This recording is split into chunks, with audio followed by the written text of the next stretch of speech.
Tipos de generadores de calor. Parte 2. Vamos a hablar en este vídeo de las calderas de condensación. Comencemos. El objetivo del presente vídeo es introducirnos en las calderas actuales de condensación, tecnología que está muy difundida, especialmente en las calderas murales a gas. Partiendo de las calderas murales convencionales, normalmente estancas, observaremos diferencias de las calderas actuales y la tecnología actual. La principal diferencia es el aumento del rendimiento. En una caldera mural de condensación a gas se producen rendimientos estacionales mucho más altos que en las calderas convencionales, al trabajar muchas horas a carga parcial y aprovechar el aumento de rendimiento que se experimentan en esas condiciones. Veamos en esta parte de aquí de la derecha un extracto de una ficha técnica de una caldera. Tenemos aquí el caudal de gas necesario para que dé su plena potencia, el número del marcado CE, datos de la cantidad de humos que evacúa, que pueden ser interesantes para el cálculo de la chimenea, tipo de instalación homologada en cuanto al sistema de evacuación de los productos de la combustión y la parte que nos interesa. El rendimiento nominal, cuando la temperatura de impulsión son 80 y la temperatura de retorno son 60, y el rendimiento nominal, el rendimiento declarado por el fabricante, cuando impulsa 50 y retorna a 30. En estas condiciones de trabajo, por así decirlo, de alta temperatura, el rendimiento nominal de esa caldera es el 98,8% y a baja temperatura 106,5%. Bueno, y otra información: peso, dimensiones, clase de emisión de NOx, clase 5.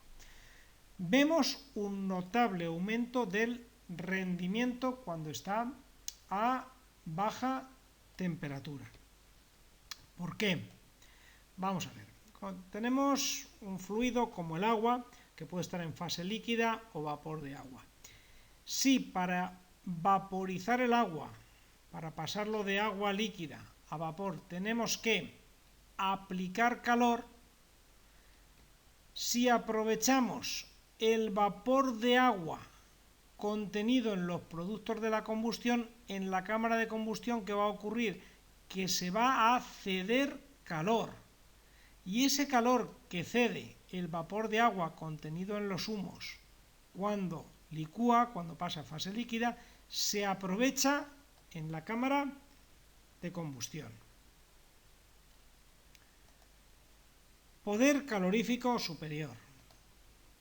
El poder calorífico superior de un combustible es la suma del poder calorífico inferior, la cantidad de energía que da ese combustible, y el calor de aprovechamiento del calor de los vapores del agua producidos en los productos de la combustión.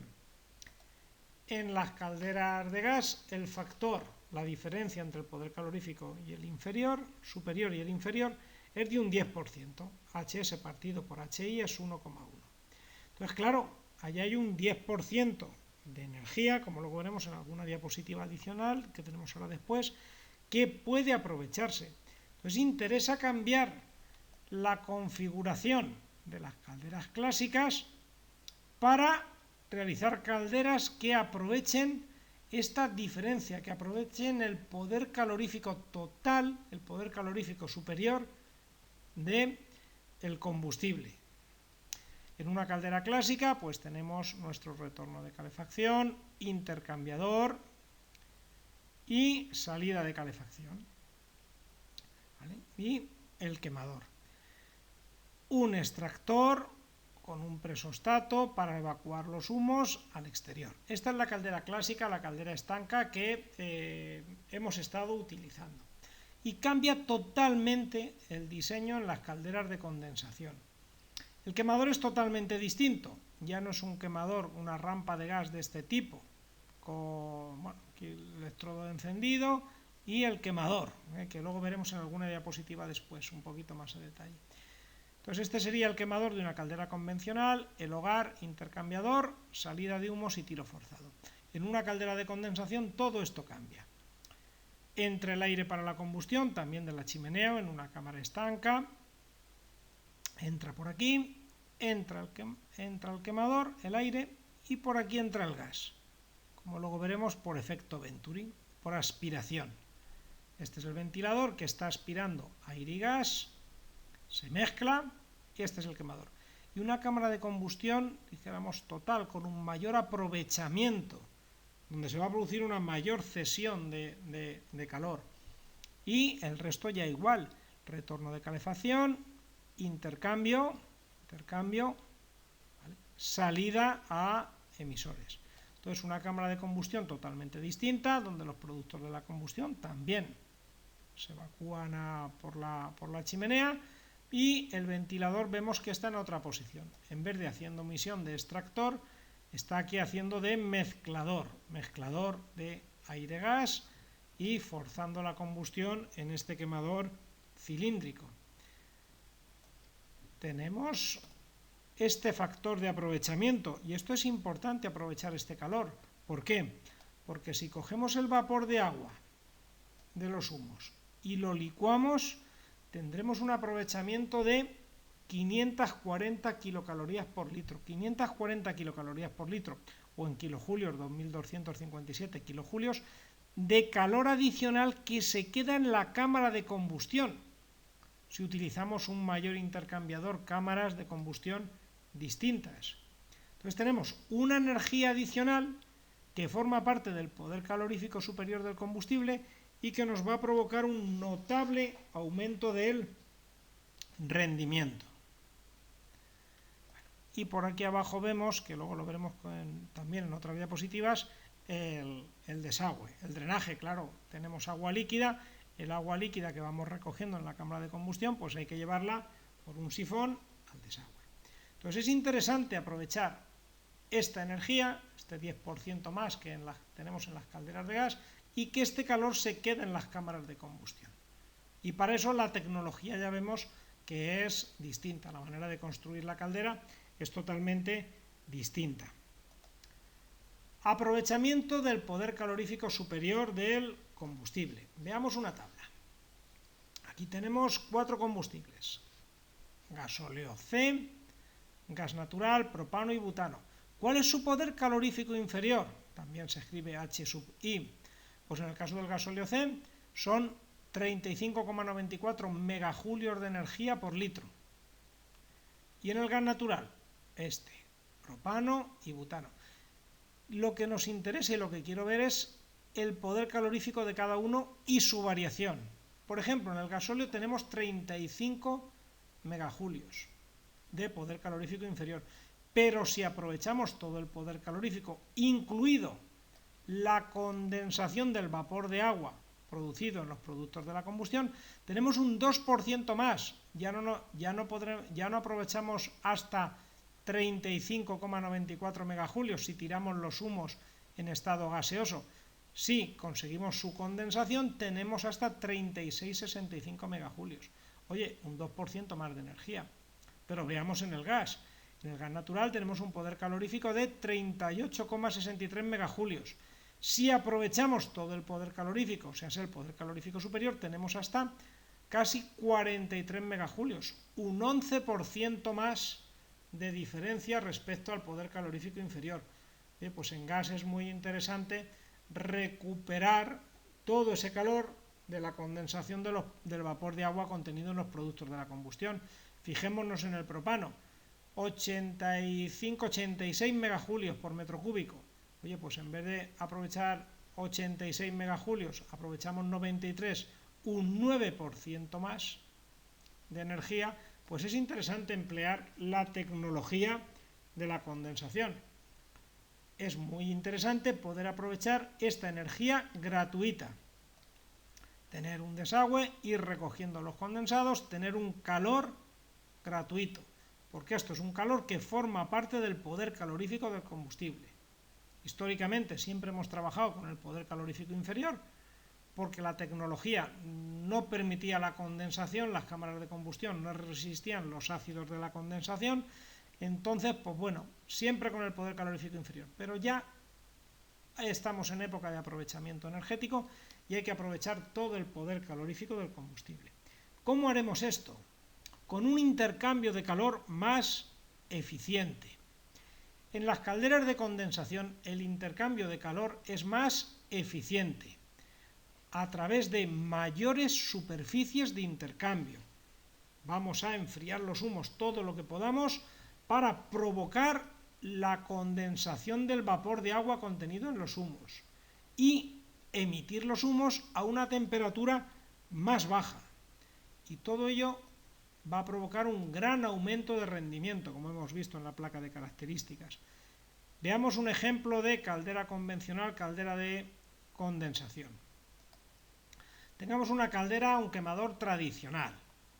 La válvula de gas suministra gas, entra aire, pongamos que sea una caldera de 100 kilovatios. Esta es una potencia, en las calderas estamos acostumbrados a decir la potencia útil, en base, en este caso la potencia útil son 91 kilovatios, en base al poder calorífico inferior. Entonces aquí estamos quemando 100 kilovatios de gas, pero ojo, ahí hay un vapor de agua. Este es su poder calorífico inferior de la cantidad de gas. Pero realmente está todo este calor latente del vapor de agua que estamos tirando por la chimenea. Entonces es un calor, aquí se produce una combustión, se produce vapor de agua y ese calor va por la chimenea. Bien, ¿qué más estamos tirando por la chimenea? Pues una alta temperatura de humos, por ejemplo, en torno a 120 grados. Una caldera actual incluso algo menor de 120 grados. Entonces tiramos una cantidad de energía. Entonces, tenemos 100 kilovatios de gas natural, desperdiciamos 9 kilovatios y en base al poder calorífico inferior tenemos una potencia útil de 91 kilovatios. Este sería el consumo calorífico de la caldera y este sería su potencia útil. Una caldera de un 91% de rendimiento sobre esta simulación. Vamos a aumentar la superficie de intercambio. ¿Qué tenemos entonces? Pues para la misma potencia de combustión, 100 kilovatios, pues aumentamos el intercambiador, hacemos mayor que este. ¿Qué ocurrirá? Que la temperatura de los humos disminuirá, se producirá condensación y entonces ya no vamos a desperdiciar toda esta energía, 9 kilovatios, vamos a desperdiciar, por ejemplo, 2. Vamos a tirar menos calor por la chimenea, pero es que vamos a coger esta energía, el vapor de agua contenido en los humos, y vamos a tirar muy poquito, por ejemplo 1 kilovatio. ¿Y qué ocurre? Que tenemos una potencia de combustión en base al poder calorífico inferior de 100 kilovatios y tenemos una caldera de 108 kilovatios de potencia útil. Fijaos qué diferencia, de 91 a 108. Mucha más potencia con el mismo consumo calorífico, con la misma potencia de combustión. ¿Por qué? Repetimos, porque hemos enfriado los humos, estamos tirando 7 kilovatios menos, pero sobre todo estamos condensando. En vez de tirar 11 kilovatios en vapor de agua gaseosos, estamos tirando solo 1, 7 y 10 que ahorramos de vapor, 17 kilovatios de aprovechamiento, 91 más 17, 108 kilovatios. Mucha más potencia con el mismo consumo. Entonces hemos visto que tenemos menos pérdidas de calor por la chimenea. Si no tiramos los humos a 120 grados, sino que los tiramos a 50 grados, por ejemplo, pues tenemos menos pérdidas de calor por la chimenea. Que la temperatura de humos se aproxime a la temperatura de retorno, quizás 8 o 10 grados más de la que trabaja la caldera, provoca que se reduzcan de sobremanera las pérdidas de calor por la chimenea, como intentaba explicar en la diapositiva anterior, donde hemos pasado de tirar 9 kilovatios de potencia por la chimenea a 2 kilovatios en el calentamiento que sufren los gases que hay que evacuar al exterior. Veámoslo con una tabla. Esta es una tabla que vemos la vinculación de la temperatura de humos con las pérdidas de calor de la chimenea y en consecuencia el rendimiento, sin tener en cuenta la condensación, solo por temperatura de humos, pérdidas de calor sensible. Este es un ejemplo con gas natural ajustado a un 9% de CO2. Si tenemos 160 grados en los humos, estamos tirando en los gases que estamos evacuando por la chimenea un 7% de pérdida. Por lo tanto, el rendimiento el 93, bueno, en este caso un poquito menos, 92,7. Si se reduce la temperatura de humos, por ejemplo, a 120, pues el calor que podemos perder por la chimenea es un 5,2%, entonces el rendimiento sería un 94,8%. Pero si logramos que los humos vayan a 60 grados, las pérdidas de calor sensible por la chimenea de 2,1% y el rendimiento 97,9%. Entonces, si somos capaces de enfriar los humos con un intercambio más eficiente, estamos disminuyendo las pérdidas de calor sensibles por la chimenea, las pérdidas de calor en la temperatura de los humos de la combustión. Y ojo, que, como hemos dicho al principio, este rendimiento no tiene en cuenta la condensación. La condensación es algo adicional, es un calor que estamos aprovechando de una manera adicional.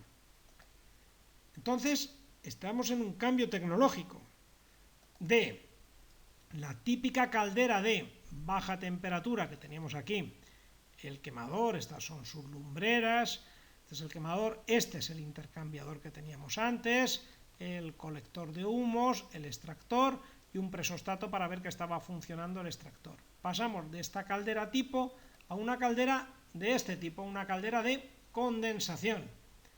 La primera diferencia que vamos a ver es que aquí ya tenemos una recogida de condensados. Recogemos el vapor de agua que ha licuado, que ahora es líquido, entonces ese líquido lo tenemos que recoger y tenemos que conducir a un desagüe con seguridad.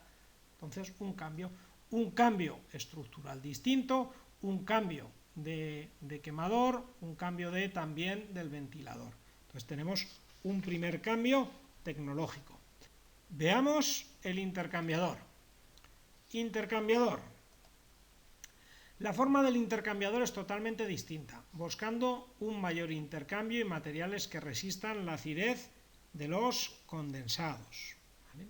Entonces, veamos la cámara de combustión poquito a poco.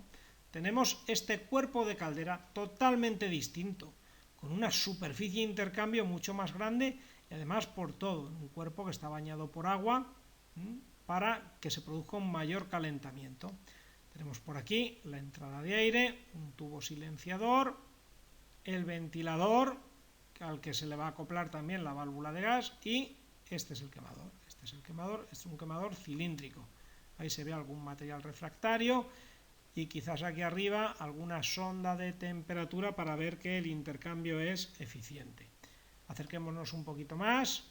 Tenemos aquí, abrimos esta tapa de aquí, que es aflojar estos tornillos en este caso.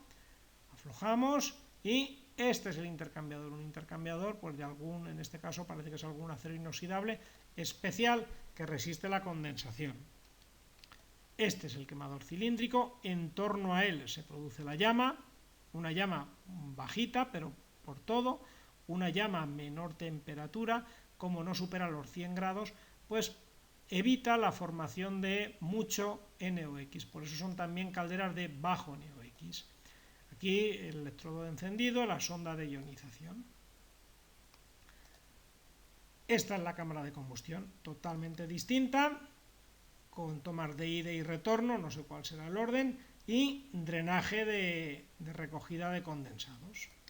Pues esta es la cámara de combustión y la salida de los productos de la combustión. ¿Cómo era el viejo quemador atmosférico? Vamos a ver el quemador atmosférico de toda la vida y después vamos a ver el quemador de premezcla aire-gas. Los antiguos quemadores de las calderas atmosféricas y estancas utilizaban aire primario, con cierta mezcla con el gas, y aire de secundario dedicado a estabilizar la llama, minimizando los inquemados.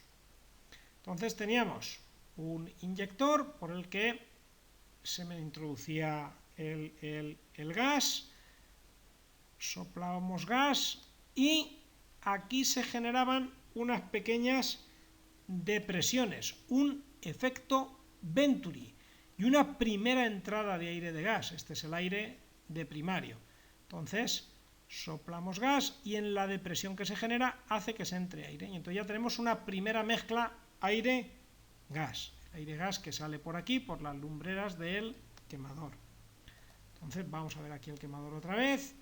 Y tenemos las toberas por las que entra el aire de primario, el aire que entra por la absorción del gas, el gas sopla por aquí y entra el aire por efecto Venturi. Se mezcla aquí y en estas lumbreras se produce la combustión, de ahí hacia arriba.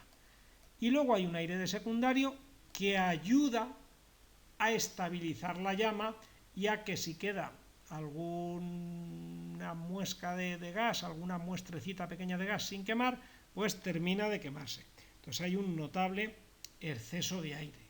Necesitamos mucho más aire para asegurar la combustión. Bien, vamos a cambiar de quemador. Quemador premezcla aire-gas. ¿Qué tenemos aquí? Tenemos un ventilador, un extractor, entre comillas, está aspirando aire y está forzando la mezcla, está forzando la mezcla por efecto Venturi. Tenemos la entrada de aire por el tubo negro que veíamos en las imágenes anteriores. Entra el aire, aquí el concepto es al contrario, entra el aire y, esta es la válvula de gas, y aspira el aire y hacia allá. ¿Y qué tenemos aquí? Que por efecto Venturi se aspira un poquito de gas. Entonces es este extractor que llaman aquí el encargado de aspirar aire y gas, mezclarlo muy bien y aquí en el quemador pues tener la combustión. Esta es la válvula de gas, porque la veamos con sus dos electroválvulas y un regulador para ajustar la presión de gas. ¿Vale? Entra el gas por aquí, ¿vale? Y llega a través de este agujerito, a través de este Venturi, entra al ventilador, bate el aire y el gas y lo inyecta hacia el quemador. ¿Vale? Interesa reducir la cantidad de aire para la combustión, el exceso de aire. Ya no nos interesa que haya un exceso de aire muy alto. Y por tanto se ajusta mucho, y es una de las fases que se hace en la puesta en marcha, el funcionamiento, las revoluciones por minuto de este ventilador. Esto es algo que hace la gente de puesta en marcha. Entonces se reduce el exceso de aire, no se mete aire, por así decirlo, a lo tonto, sino que se mete la cantidad justa de aire, la cantidad justa de gas, para quemar en el quemador. Se mezclan perfectamente, como se mezclan tan perfectamente, por eso la llama no es tan alta. Las llamas alargadas son las que se producen hasta que se termina de quemar todo el gas, por eso las llamas son alargadas. Aquí están muy bien mezclados, hay unos cilindros de premezcla y se produce una llama muy bajita por todos estos agujeritos. Tienen muchísimos orificios por donde se van a producir llamas. Es un quemador, como ya hemos dicho anteriormente, de bajo NOx. Entonces tenemos una reducción notable del exceso de aire. Ya no tenemos un aire de secundario, sino que introducimos la cantidad justa de aire que necesitamos. ¿Qué conseguimos al reducir el exceso de aire? Vamos a ver. Cuanto más bajo este eje horizontal, el eje de abscisas, representa el exceso de aire. Si tenemos un exceso de aire, por ejemplo, de 3, o sea, metemos 3 veces más aire del que necesitamos, tenemos una determinada temperatura de rocío. Por ejemplo, aquí pongamos que sean 35 grados. O sea, que hasta que los humos no toquen una temperatura, una superficie por debajo de 35 grados, no hay condensación. Nos interesa un punto de rocío mucho más alto para que empiece antes la condensación. Porque si una vez que se superen los 35 grados ya no hay condensación. Pues vamos a ir ajustando el exceso de aire. Si el exceso de aire es del 2, lambda igual a 2, exceso de aire el doble del teóricamente necesario, pues la temperatura del punto de rocío en cualquier combustible aumenta. ¿Y qué tenemos aquí? 45 grados. Con que toquemos 45 grados el vapor de agua ya empezará a condensar. Pero si ajustamos el exceso de aire, por ejemplo 1,3 o un 30% más del teóricamente necesario, el punto de rocío se irá por encima de los 50 grados. Esto hay que particularizarlo para cada gas. pero es para que veáis la vinculación entre el exceso de aire y el punto de rocío. ¿Qué se gana? ¿Qué se gana con un punto de rocío más alto, en torno a 55 grados, por ejemplo? Pues cuanto más alta es la temperatura de rocío, será más fácil que se produzca la condensación de los productos de la combustión. Si los humos tienen un punto de rocío de 55 grados, por ejemplo, con que haya 55 grados en la cámara de combustión, en la parte del retorno de la cámara de combustión, se está produciendo la condensación. Entonces nos interesan temperaturas de rocío altas para que se favorezca la condensación. Componentes de una caldera de condensación. Los componentes básicamente son los mismos, pero la forma de la caldera pues es totalmente distinta, como estamos viendo. La tecnología es distinta. Veamos una primera imagen. Aquí tenemos una caldera de condensación de gas. ¿Qué vemos? Vamos a ir de arriba abajo. Bueno, pues tenemos aquí la evacuación de los productos de la combustión, la toma para medir los humos, entonces un sistema de evacuación de humos, y cuando es de forma coaxial, pues también nos sirve por el concéntrico exterior para admisión de aire. En fin, entonces tenemos lo mismo que en una caldera estanca, por fuera. ¿Qué más hay aquí? Intercambiador condensador. Tenemos un cuerpo, un intercambiador distinto, como hemos estado viendo. Tenemos un quemador cilíndrico, donde va a salir la mezcla aire-gas por todos estos orificios, ¿vale? Encendido y ionización. Tenemos aquí nuestra bujía de encendido, fácil de identificar porque tiene un cable como de alta tensión con un aislamiento mayor. Entonces, ahí el electrodo de encendido y la sonda de ionización. A veces nos sirve el mismo para ambos trabajos.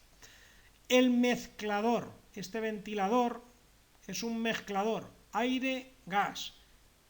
Entra el aire y el gas por efecto Venturi, por aspiración. ¿Vale?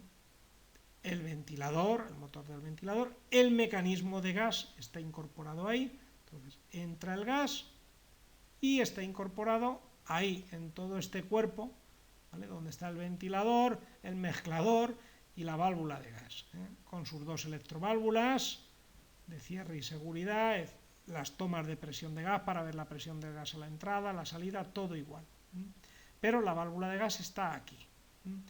Y, como notable diferencia, un depósito de recogida y conducción por la parte inferior de condensados.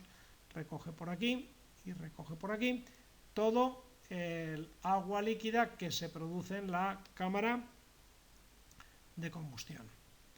Veamos otro esquema a través de este dibujo. Vamos a ir repasando los componentes, nos tropezaremos alguno distinto. Aquí en la parte alta tenemos el fusible térmico que ha llamado el fabricante. Esta es una imagen de Saunier Duval. Entonces, una sonda de sobretemperatura. Si nota mucha temperatura aquí, es que el intercambio no es idóneo y pues saldrá algún aviso en el interfaz, en el cuadro de control de la caldera.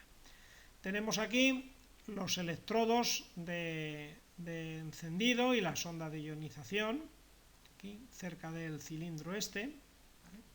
En este caso, esto es lo que se ve por fuera. ¿Qué tenemos aquí? El sifón, tiene que haber un sifón, un cierre hidráulico y la recogida de condensados. Una sonda de sobretemperatura, aquí nada más salir, un primer sensor de temperatura que si detecta alguna sobretemperatura recibe la placa electrónica con información de que aquí hay sobretemperatura, pues detendrá el funcionamiento del quemador y nos avisará de ello. El vaso de expansión, su toma para ver la presión. Tenemos sondas en la salida de agua caliente y en este caso le ha puesto el fabricante en el retorno. Entonces así controla este salto térmico. Retorno de calefacción, se calienta, salida. ¿Cómo diferenciamos la sonda de temperatura del sensor de sobretemperatura? Porque estas dos sondas y la que habrá en el agua caliente son iguales, tienen la misma forma y esta normalmente pues es distinta, además de que está colocada más cerca de la salida del intercambiador de calor. Tenemos un circulador con su purgador, Esto de aquí es el purgador, ¿vale? El circulador es muy común, que cada fabricante lo decidirá, pero en fin, es común que esté en el retorno de calefacción, está bastante estandarizado. Una válvula de 3 vías que o bien va a impulsar, tal y como muestra aquí de color rojo, hacia el circuito de calefacción, o va a derivar al calentamiento del intercambiador de placas para la salida de agua caliente. Por aquí entra el agua fría y se calienta al baño María, dijéramos, por contacto con el intercambiador de placas que calienta el circuito primario, y salida de agua caliente. Veamos más componentes. El intercambiador de calor, que estábamos diciendo, en este caso parece un intercambiador de placas. Un fluxostato, siempre en el tubo de entrada de agua habrá un detector de caudal que puede medir o simplemente detectar que se está produciendo un caudal de una demanda de agua caliente. Una llave de llenado, con su válvula antirretorno normalmente, que comunica el agua fría con el circuito de calefacción. Entonces esta llave se abre para rellenar el circuito de calefacción, ha perdido agua porque hemos estado purgando, porque hace ya mucho tiempo que se revisó, pues se abre y entra agua en el circuito de calefacción. Y debe de tener algún antirretorno para evitar el retroceso del agua de la calefacción al circuito sanitario. Tenemos una válvula de seguridad que está colocado en el circuito de calefacción. Hay calderas que tienen acumulación, que aparecerá una segunda válvula de seguridad para el acumulador del ACS. Tenemos aquí abajo un pequeño filtro, porque este fabricante ha considerado que tiene que tener un filtro para proteger este detector de caudal. Y en la parte inferior, pues si tenemos 5 tuberías, ida, retorno, entrada de agua fría, salida de agua caliente y gas, pues habrá llaves de corte en todas ellas. Funcionamiento. Veamos el funcionamiento de este generador, veamos cuando está funcionando en modo calefacción y en modo agua caliente sanitaria. En modo calefacción, pues viene el agua de los radiadores por el retorno, entra por esta toma, que en este caso está puesta a la izquierda, circulador, se calienta aquí en este cuerpo, en este intercambiador de calor, y sale por aquí. Y la válvula de 3 vías, que es una válvula desviadora, diversora, pues la manda a través de esta toma al circuito de calefacción. Bien. Y cuando necesitamos agua caliente sanitaria, cuando se produce una entrada de agua fría porque alguien abre un grifo, lo detecta este detector, informa a la placa electrónica y cambia la posición de la válvula de 3 vías. De tal manera que el circulador se pone a funcionar, se calienta el agua de primario y ya no se va hacia los radiadores, se va todo al calentamiento del intercambiador de placas. Entonces tenemos por aquí un circuito, así, y se dedica a calentar las placas para que por contacto el agua que pasa sin intercambio al baño María, no hay contacto, sale caliente. Y en este caso, pues bueno, este fabricante ha colocado un microacumulador, entrada de agua fría, salida de agua caliente, sonda de temperatura de agua caliente. Sale el agua caliente, como hay un pequeño acumulador, pues hay una válvula de seguridad, sale por esta toma que ha puesto por aquí.